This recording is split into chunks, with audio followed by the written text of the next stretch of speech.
केंद्र में मंत्रिपरिषद के मेरे साथी श्रीमान महेश शर्मा जी, केंद्र में मंत्रिपरिषद के मेरे साथी श्रीमान महेंद्रनाथ पांडेय जी, श्रीमती अनुप्रिया पटेल जी,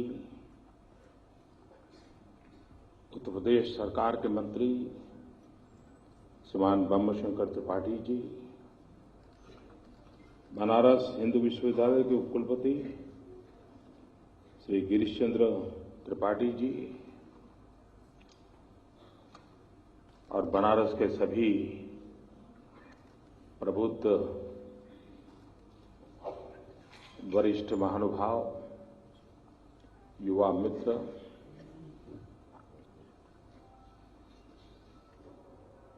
आज यहां 3 अवसर एक साथ मुझे ऐसा सद्भाग्य मिला है। एक तो सांस्कृतिक महोत्सव चल रहा है, तो कला जगत के द्वारा ये मनुष्य रोबोट न बन जाए, इसके लिए भारी जहमत की जा रही है।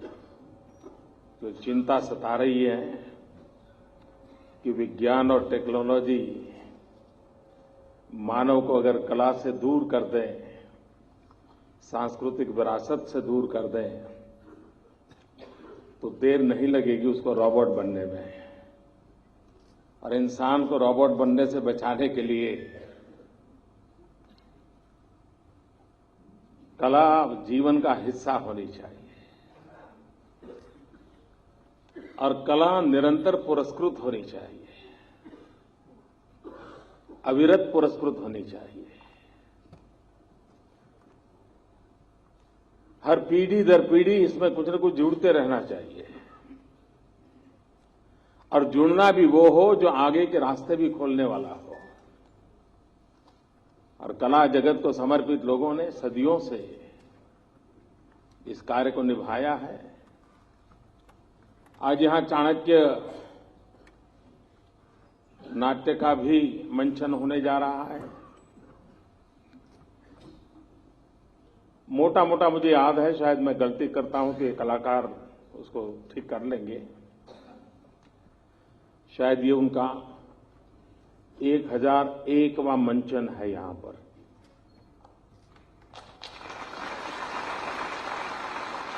और मुझे याद है कि उनका जो पहला मंचन हुआ था उस दिन मैं मौजूद था।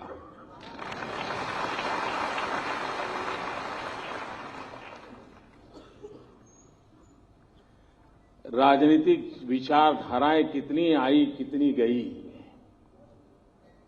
आर्थिक चिंतन कितने ही आए कितने ही गए, लेकिन एक चाणक्य है जो आज भी अजरा अमर है।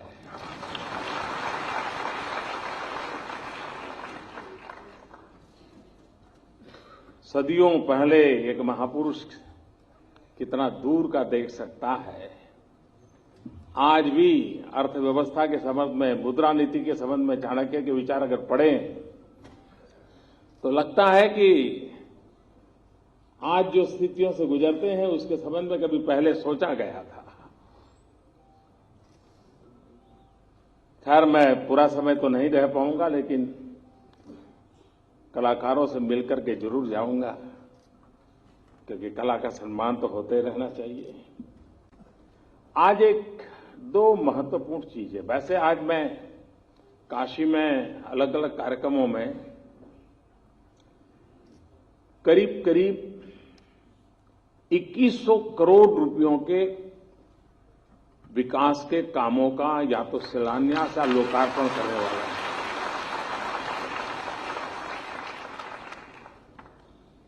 आज यहां बीएचयू में जिसका शिलान्यास हो रहा है, बहुत कम लोगों को कल्पना होगी कि इससे आने वाले दिनों में कितनी बड़ी सेवा होने वाली है। हमारे देश में जब भी कैंसर की चर्चा होती है तो मुंबई के टाटा रिसर्च इंस्टीट्यूट की तरफ ध्यान जाता है। भारत सरकार के द्वारा योगदान से वो इंस्टीट्यूट चलती है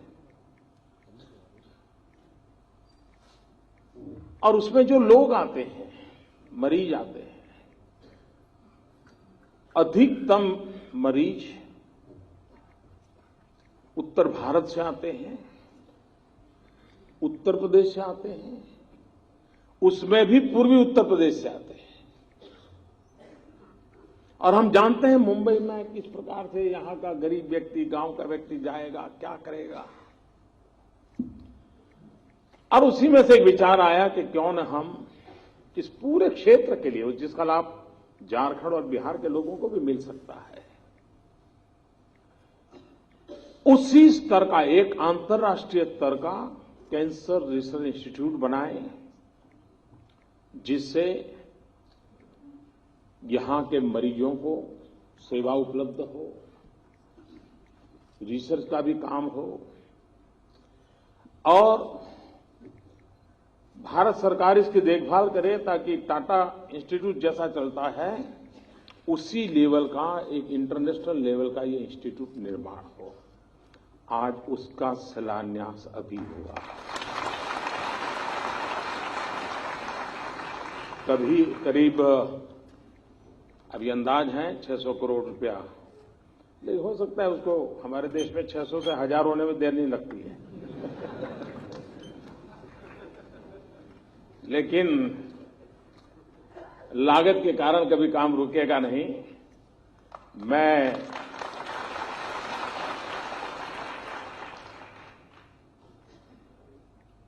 बनारस हिंदू यूनिवर्सिटी का भी आभारी हूं कि उन्होंने इस काम के लिए 10 एकड़ भूमि आवंटित करने के लिए सहमति जताई। तो एक बहुत बड़ा सेवा का काम इससे होगा।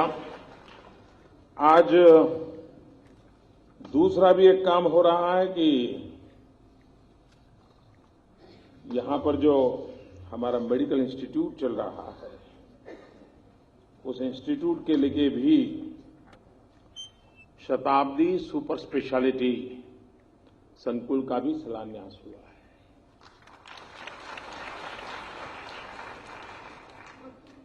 ये बात सही है कि एक जमाना था जब गांव में एक वैद्यराज हुआ करते थे, लेकिन गांव पूरा स्वस्थ होता था।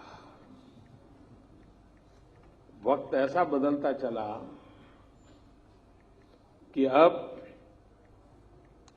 आंख वाला डॉक्टर अलग चाहिए, कान वाला अलग चाहिए, पैर वाला अलग चाहिए, हृदय वाला अलग चाहिए। कभी वो भी दिन आएगा कि बाएं हाथ वाला अलग होगा, दाहिने हाथ वाला अलग होगा।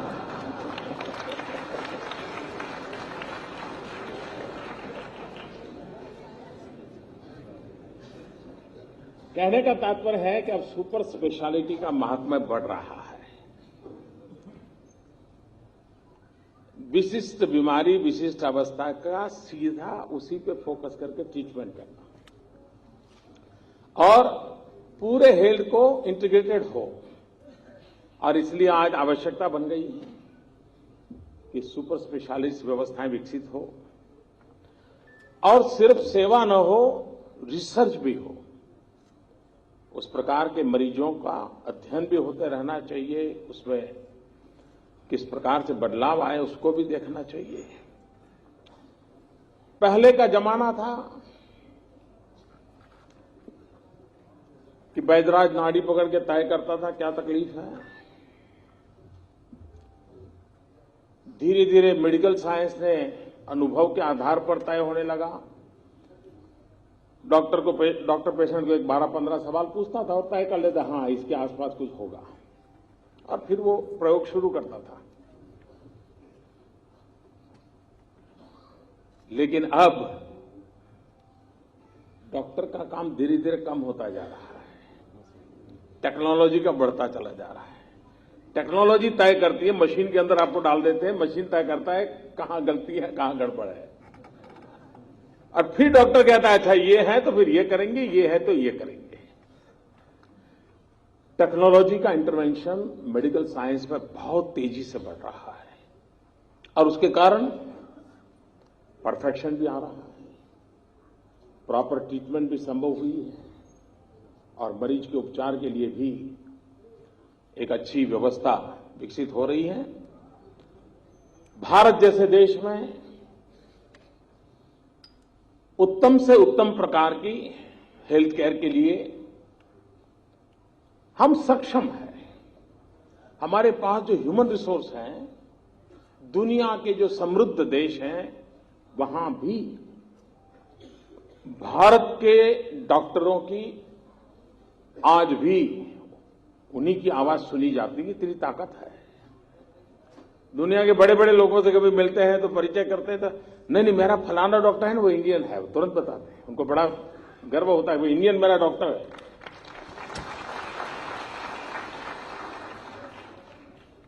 और इसलिए हमारे पास ह्यूमन रिसोर्स कैपेबिलिटी जिसको कहें बहुत है, लेकिन हमें गरीब से गरीब व्यक्ति को सस्ते से सस्ती और सही दवाएं कैसे उपलब्ध हो, इस दिशा में हम बहुत आग्रहपूर्वक काम कर रहे हैं। हेल्थ इंश्योरेंस से लेकर के हेल्थ एश्योरेंस पर हम बल दे रहे हैं। स्वच्छता अभियान हो तो भी वो अल्टीमेटली हेल्थ की ही केयर करने के लिए उपकारक होता है। तो ऐसे अनेक विषयों को लेकर के जेनरिक मेडिसिन, दवाइयां सस्ते में मिले और सही मिले, सही समय पर मिले, और इसलिए जन औषधि भंडार बहुत बड़ी मात्रा में उसका भी काम चल रहा है। तो ये जो दोनों प्रकल्प है वो एक प्रकार से गरीब की भलाई के लिए हैं और मुझे आज महामना जी की स्मृति में इस काम को करने का अवसर मिला है, ये मैं अपना सौभाग्य मानता हूं। आप देखते होंगे इन दिनों देश का एक बहुत बड़ा सफाई अभियान चल रहा है।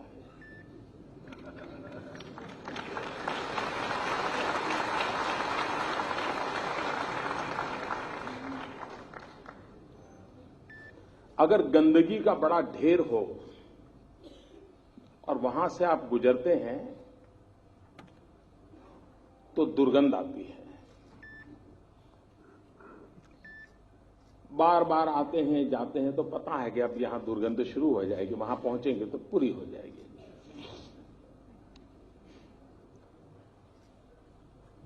और एक सीमा में दुर्गंध महसूस होती है, उससे ज्यादा फिर महसूस नहीं होती।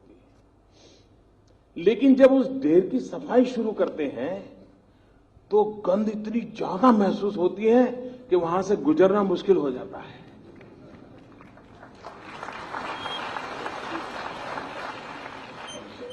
गंद का ढेर वैसे का वैसा पड़ा है तो एक सीमा तक ही गंध महसूस होती है, लेकिन जैसे ही उसको सफाई करना उठाना शुरू कर दिया तो ऐसी गंध महसूस होती है। आजकल आप देख रहे होंगे कैसी कैसी गंध महसूस हो रही है।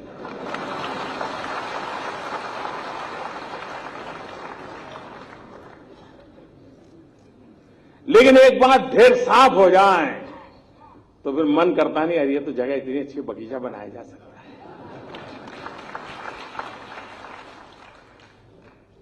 कान इतने सालों का ढेर गंध भरी पड़ी है,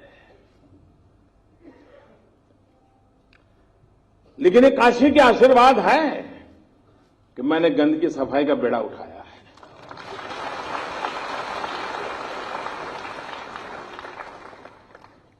भोले बाबा की धरती के आशीर्वाद में भी तो ताकत होती है।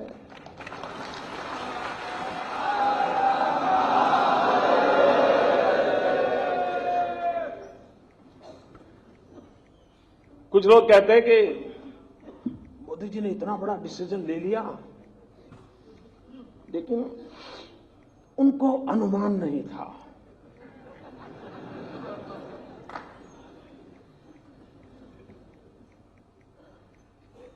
ये बात सही है कि बहुत सी चीजों का मैंने अनुमान किया था, लेकिन एक चीज का अनुमान करने में विफल हो गया मैं नहीं कर पाया। अब वो मेरा देश, मेरे संस्कार था, क्या था मुझे मालूम नहीं, लेकिन मैं नहीं कर पाया। मैंने जब इस पूरा काम के लिए दिमाग खपा रहा था, योजना बना रहा था, कभी सोचा नहीं था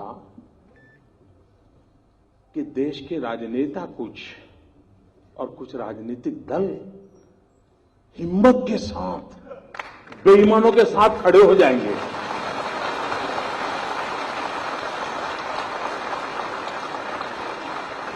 ये मैंने हिसाब नहीं लगाया था जी, मैंने सोचा ही नहीं था कि संभव है। और आपको मालूम है, अब मैं सोच रहा हूं ये सब कैसे हो रहा है जी। पाकिस्तान घुसपैठियों को हिंदुस्तान में भेजना हो तो क्या करता है, वो सीमा पर फायरिंग शुरू कर देता है, तो फिर हमारी फौज भी बिजी हो जाती है उसके साथ, तो इधर उधर चलती रहती है आमने सामने, और लपक करके वो घुस जाते हैं।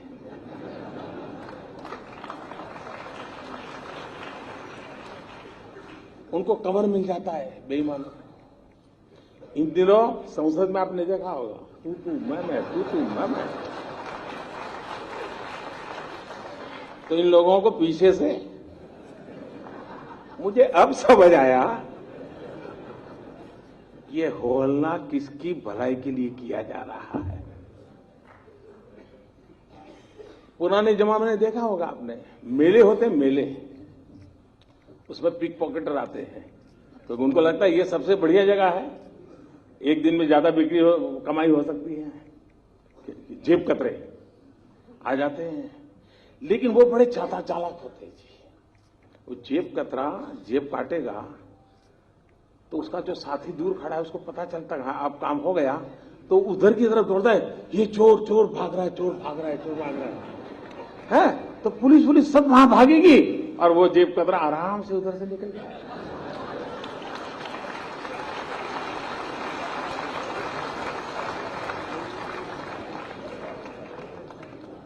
बेईमानों को बचाने के लिए, बेईमानों को रास्ता दिखाने के लिए न जाने कैसी कैसी तरकीब अपनाई जा रही है। लेकिन भाइयों बहनों, ये देश देखिए, दुनिया को इस बात को समझना होगा, जनता को कष्ट कम नहीं हुआ है, बहुत तकलीफ झेली है, कभी सोची नहीं इतनी तकलीफ झेली है जी। उसके बावजूद भी ईमानदारी के रास्ते पर देश चलता है, तो कष्ट झेलने के लिए तैयार हो रहा है, 6-6, 8-8 घंटे कतार में खड़ा रहता है। इतनी तकलीफ के बावजूद भी जब मुंह में उंगली डाल करके पूछा जाता है, फिर आखिर में कहता है नहीं, लेकिन किया तो अच्छा है।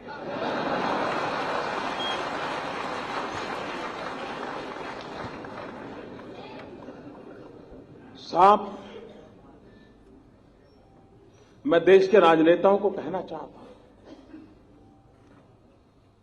कि हम 125 करोड़ देशवासियों की ताकत पर भरोसा करें। ऐसा सद्भाग्य नहीं मिल सकता है कि जहां 125 करोड़ देशवासी अपने स्वार्थ के लिए नहीं, कहीं कुछ मिलता और कतार में खड़ा रहे हो तो अलग बात है, ये तो भाई देश का भला हो, कष्ट झेलूंगा, ऐसा साहब दुनिया में कहीं संभव नहीं होगा जी।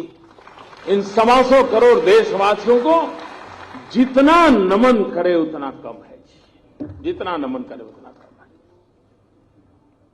और जब जनता जनार्दन तो स्वयं ईश्वर का ही अवतार होता है, और जनता जनार्दन के आशीर्वाद मतलब ईश्वर के आशीर्वाद होते हैं, और जिस सत्य के काम में ईश्वर के आशीर्वाद होते हैं वो सत्य कभी भी ओझल नहीं हो सकता, वो सत्य उजागर के ही रहता है, वो परिवर्तन ला करके ही रहता है। और कुछ लोग विरोध करने में इतना अपना संतुलन खो देते हैं, मैं तो हैरान हो जाता हूं।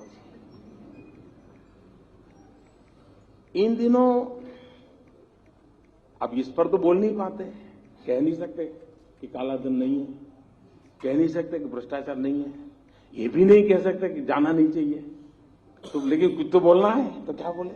लेकिन बोलने में ऐसी गड़बड़ करते हैं जी। अब बताइए, हमारे पूर्व प्रधानमंत्री, जब मैं कह रहा हूं ना कि भाई समय की मांग है, बदलाव आना चाहिए। अब एक जमाना था, चांदी का रुपया होता था, वही करेंसी में चलता था। वक्त बदलते बदलते कागज का आ गया, चल रहा है कि नहीं चल रहा है। अब वक्त बदल रहा है तो टेक्नोलॉजी से ऑनलाइन बैंकिंग हो रहा है, आपके मोबाइल फोन में ही आपकी बैंक है। तो मैं जब कह रहा हूं कि भाई अब बिना जेब में नोटों के थप्पे भरे बिना भी काम हो सकता है, तो भारत के भूतपूर्व प्रधानमंत्री डॉक्टर मनमोहन सिंह जी, और लोगों को लगता है कि मनमोहन सिंह जी वित्त मंत्री थे, फाइनेंस हमारे देश के प्रधानमंत्री थे, लेकिन बहुत कम लोगों को मालूम है कि 1970-72 से वो देश की अर्थव्यवस्था की कोर टीम में हमेशा रहे हैं। इतने लंबे सर तक और इतने साफ कुशलता, देखो कोई दाग उन पर नहीं लगता है, होता सब है।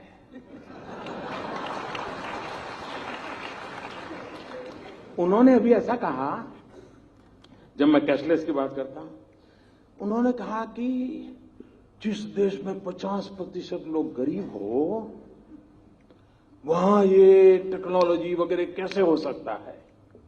अब मुझे बताओ भाई, ये वो अपना रिपोर्ट कार्ड दे रहे हैं कि मेरा दे रहे हैं।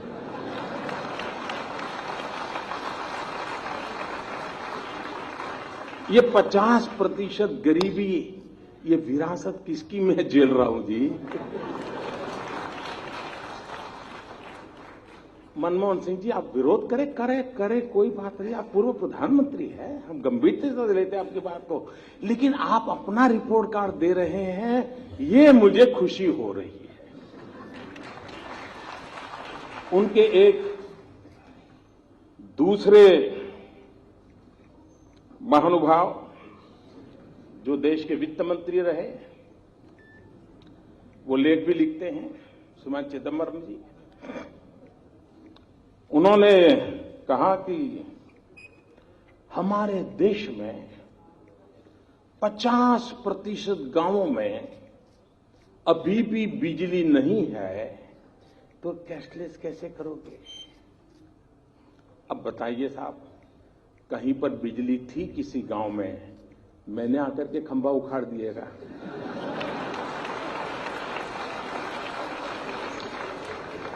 क्या मैंने आकर के तार काट दिया क्या। मतलब चिदम्बरम जी, 2014 में तो आप कहते थे कि हमने इतना विकास किया है, काशी में मोदी की जमानत जब्त होनी चाहिए। अब कहते हैं 50% गांव अंधेरे में डूबे पड़े हैं। ये मोदी का विरोध करने में, ये देखिए साहब, ये काशी का बच्चा है।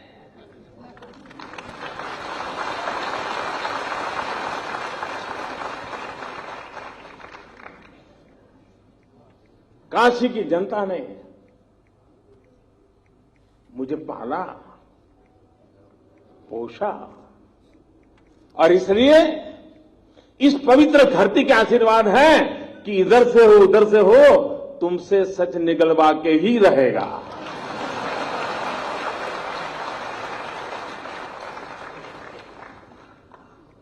उनके एक युवा नेता हैं,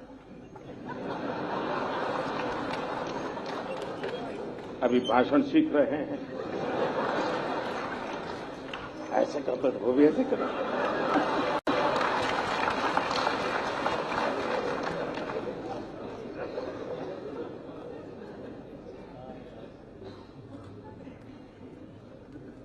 जब से उन्होंने बोलना सीखा है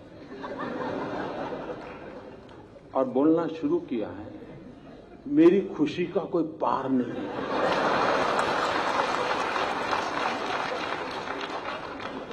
2009 में पता ही नहीं चलता था कि भाई इस पैकेट के अंदर क्या है,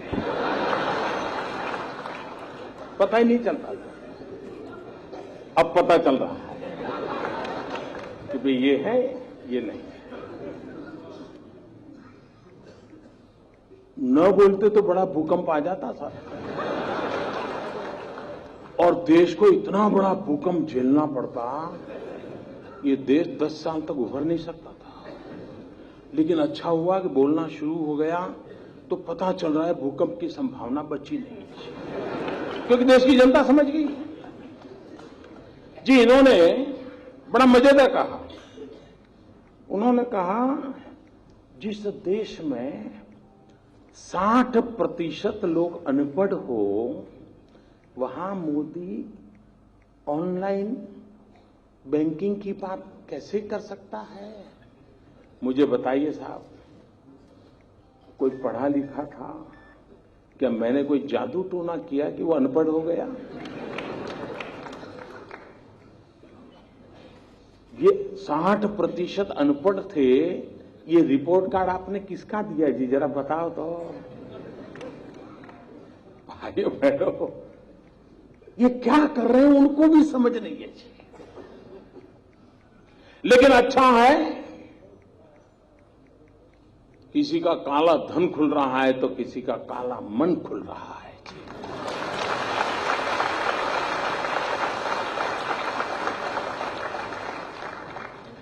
लेकिन देश साफ सुथरा होकर के, स्वच्छ होकर के,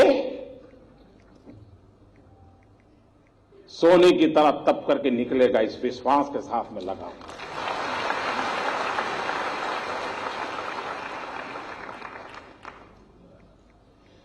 मैं यूनिवर्सिटी के कैंपस में आया हूं, पढ़े लिखे लोग हैं। मेरा आपसे आग्रह है,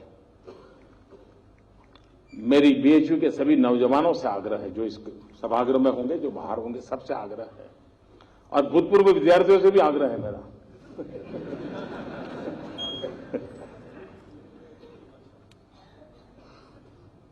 काला धन, भ्रष्टाचार की सफाई तो हो, लेकिन फिर से पनपे नहीं, इसकी भी व्यवस्था होनी चाहिए। इसमें मुझे आपकी मदद चाहिए, पढ़े लिखे नौजवानों की, और वो मदद चाहिए कि हम ऑनलाइन बैंकिंग की और लोगों को तैयार करें। अब चाय मोबाइल फोन से भी पेमेंट देकर के पिया जा सकता है, चाय मोबाइल फोन से पेमेंट लेकर के बेचा जा सकता है, हर चीज संभव है। आपके मोबाइल फोन में ही आपकी बैंक है। अगर आपका बैंक में खाता है, आप आराम से उसको ऐप को डाउनलोड करके कारोबार चला सकते हैं। हम जितना ज्यादा ये करेंगे, ये नोटों का खेल बंद होना शुरू हो जाएगा। और इसलिए भ्रष्टाचार, काले धन के खिलाफ की लड़ाई हमको जीतनी है। जाली नोट, उसको तो 8 नवंबर को ही उसको दफना दिया गया। आतंकवाद, नक्सलवाद, माओवाद, नॉर्थ ईस्ट में इंसर्जेंसी, सारा कारोबार एक झटके में चौपट हो गया। बहुत बड़ी मात्रा में नक्सल लोग आजकल सरेंडर करने लगे हैं, क्योंकि खिलाएगा कौन? पुरानी नोट तो चलती नहीं है। भाइयों बहनों, कुछ निर्णय ऐसे होते हैं कि जो समाज जीवन में एक बहुत बड़ा बदलाव लाते हैं, और कुछ लोगों को विरोध करना है। आप हैरान होंगे साहब, देश की सेना के जवान मौत को मुट्ठी में लेकर के पाकिस्तान में जाते हैं, आतंकवादियों से भिड़ते हैं, उनका खात्मा बुला करके वापिस आते हैं, जिंदा लौट करके आते हैं। कुछ लोगों को उसकी भी परेशानी हो गई कि सर्जिकल स्ट्राइक हुआ था कि नहीं हुआ था, बताओ। फिर उनको लगा कि देश का मिजाज अलग है, तो फिर चुप हो गए। देश की इंस्टीट्यूशंस पे इस प्रकार से माहौल बनाना कितना शोभा देता है क्या? लेकिन मुझे विश्वास है मेरे प्यारे भाइयों बहनों, और काशी की धरती पर से मुझे जो आशीर्वाद मिले हैं, नई ताकत मिली है, मुझे विश्वास है कि देश